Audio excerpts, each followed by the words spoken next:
আসিফ একটা ব্যাঙের নাম। এই স্লোগান শুনে আমি তোমাকে ভাই ধন্যবাদ দিতে পারলাম না, তীব্র নিন্দা ও ঘৃণা জানাচ্ছি। কারণ 90 দশক থেকে বিএনপির সাথে জড়িত একজন দর্শক সমর্থক হিসেবে আমি আছি, এবং ইশরাক ভাইয়ের মতো একজন ভালো মানুষ, যার রাজনীতিক, যার বাবার রাজনীতিক আমরা দেখে আসছি, সেই রাজনীতিকের বিদের পাশে দাঁড়িয়ে তুমি যে স্লোগান দিলে একজন ব্যক্তি আসিফের নামে, এটাই হচ্ছে আজকে আমার প্রতিবাদ। কারণ এই আজকের বিষয়টা, যে বিষয়টা নিয়ে তুমি স্লোগান দিচ্ছিলে ভাই, এই স্লোগানটা তো জাতীয় কোনো ইস্যু না, এটা সিটি নির্বাচন। আর সিটি নির্বাচন নিয়ে একটা বিতর্ক আছে, সেখানে মানুষ আন্দোলন করতে পারে। এই কয়েকটা বছরে অনেক রকমের স্লোগান শুনছি, আওয়ামী লীগেরও স্লোগান শুনছি, বিএনপিরও স্লোগান শুনছি। বিগত 17 বছর আওয়ামী লীগের অত্যাচারে লক্ষ লক্ষ মানুষ, লক্ষ লক্ষ নেতা কর্মী, কোটি কোটি মানুষ অনেক গৃহবন্দী ছিল, কিন্তু কেউ দাঁড়াইতে পারে নাই।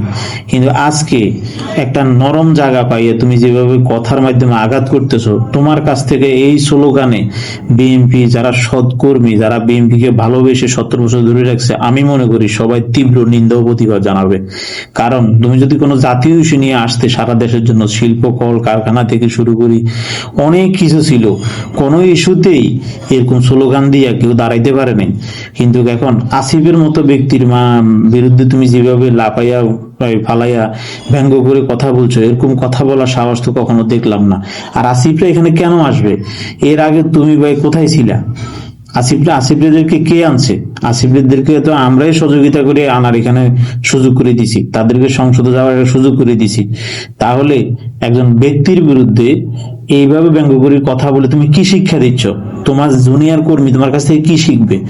এখন তোমার এই অঙ্গভঙ্গি দেখে আমার কাছে মনে হচ্ছে ঢাকা দক্ষিণ সিটিতে একজন সম্রাট ছিল স্বৈরাচারের আমলে, দ্বিতীয় সম্রাট কোনো জন্ম নিচ্ছে কিনা সেটা একটা সন্দেহ প্রকাশ হয়।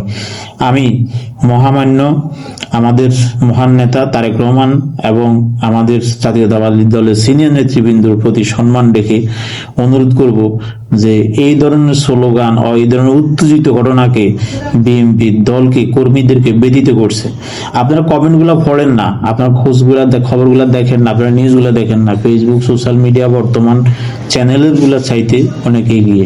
সুতরাং এই স্লোগানের বিরুদ্ধে মানুষ যথেষ্ট পরিমাণ তীব্র নিন্দা ও প্রতিবাদ জানাচ্ছে। সুতরাং এই ধরনের স্লোগান দিয়ে কাউকে এইভাবে পায়রুটি দিয়ে দলের ভিতরে বিভ্রান্ত সৃষ্টি করবেন না। জনাব তারেক রহমান সাহেব এই দেশে রাষ্ট্র পরিচালনা করবে, সবার আশা আকাঙ্ক্ষা পূরণ করবে।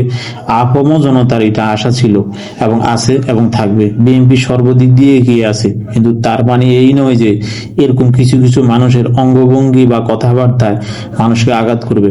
আমার প্রশ্ন, শেষ কথা হচ্ছে এটাই, আসিফের মতো ব্যক্তিরা এখানে সংসদে যাওয়ার কথা ছিল না, তাদেরকে সংসদে আমরাই পাঠাইছি।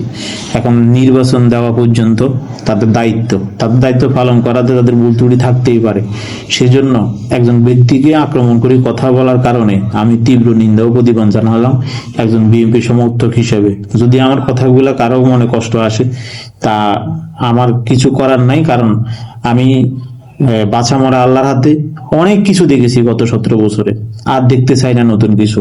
কোন সম্রাট দেখতে চাই না দলের ভিতরে এই ধরনের বিভ্রান্তিকর।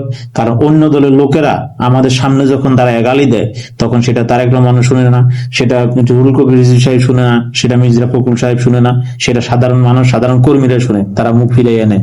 সুতরাং এই ধরনের সম্রাট বা এই ধরনের অসঙ্গতিপূর্ণ কথাবার্তা যারা বলে, তাদের বিরুদ্ধে দলগতভাবে কি ব্যবস্থা নিবে এবং নেওয়ার জন্য আবেদন জানাচ্ছি। এই ধরনের বক্তব্য সম্পূর্ণ ঘৃণাভাবে প্রত্যাখ্যান করছি। ভালো লাগলে ভিডিওটা শুনবেন এবং কি অন্যকে শোনার সুযোগ করে দিবেন। সবাইকে ধন্যবাদ। বাংলাদেশ জিন্দাবাদ, জাতীয়তাবাদী দল জিন্দাবাদ। তারেক রহমানের জন্য দোয়া রইল।